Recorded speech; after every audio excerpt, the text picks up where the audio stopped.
Did you know that most dogs and cats receive well over a dozen vaccines before they reach adulthood?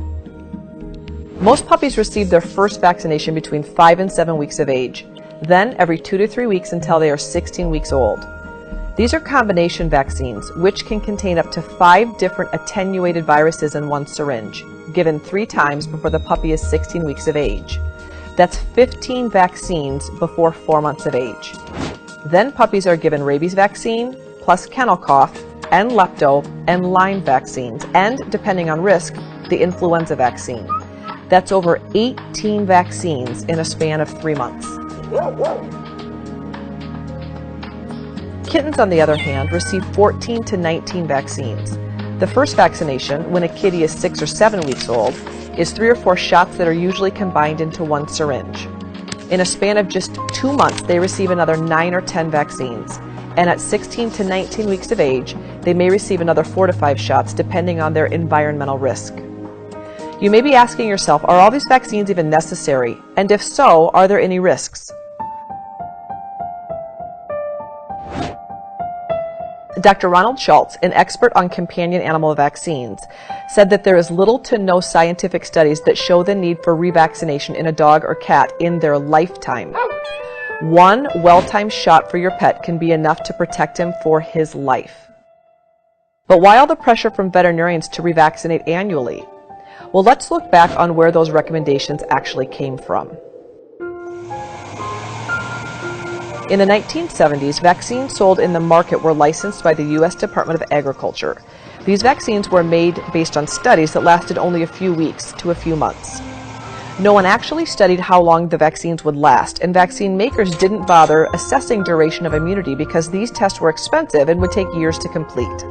So it was arbitrarily decided that annual revaccination would be the standard in veterinary medicine. This decision was not rooted in science. It was rooted in a guess, which quickly became a mainstay of generating at least one guaranteed annual vet visit for the veterinarian, hidden under the mask of the annual wellness exam. In 1978, Dr. Schultz and his colleagues released a study that recommended puppies and kittens be revaccinated every 3 years instead of every year.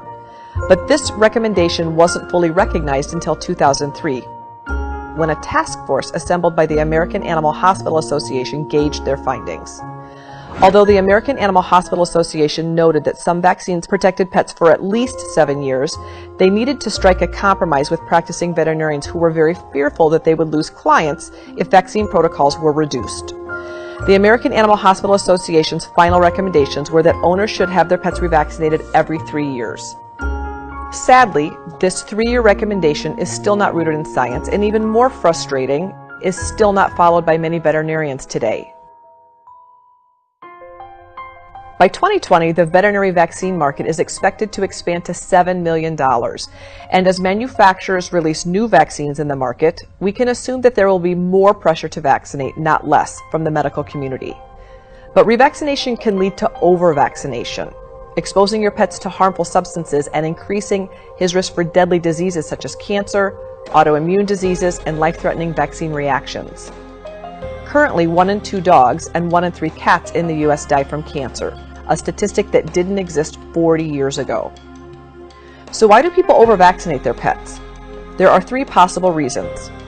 One is lack of awareness due to the influence of advertisements, vaccine laws, and outdated vet recommendations. Second, many kennels and pet boarding facilities do not accept titered pets. And finally, many pet owners have little to no knowledge about healthier alternatives, such as titer testing. Take Jake, for instance. He brings his dog Fido to the vet for a vaccination instead of a wellness and titer checkup. This has become the norm for pet owners, since they erroneously believe that the more vaccine a pet gets, the healthier the pet will be. But vaccinations aren't like gas tanks, where over time your pet's immunity runs low and then eventually runs out, where they're unprotected. Your pet doesn't magically run out of their vaccinations on a 1 or 3 year basis. And the exciting news, you can actually check your pet's immune response to vaccines with a simple blood draw called a titer test. If your pet has any titer, no matter how low the titer is, they are considered actively immunized. This is excellent news for people who are looking to know that their pets are protected without giving unnecessary additional vaccines. I don't call this holistic medicine, I call this common sense medicine, and something all veterinarians should be doing. What Jake didn't know was that he can offer common sense medicine to Fido by partnering with an integrative veterinarian. Then vet visits can truly become wellness visits. Wellness medicine focuses on preventing disease beforehand instead of treating it when it strikes.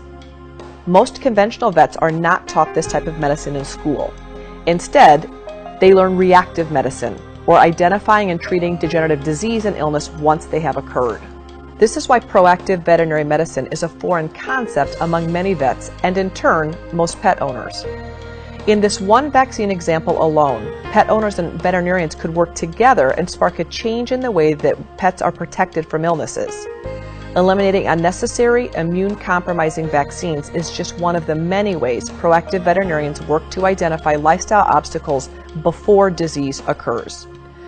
If you don't know any wellness veterinarians, check out the American Holistic Veterinary Medical Association's Find a Holistic Veterinarian page. You can also visit our website, healthypets.mercola.com, for tips on how to take care of your pet as well. They deserve nothing less than the very best.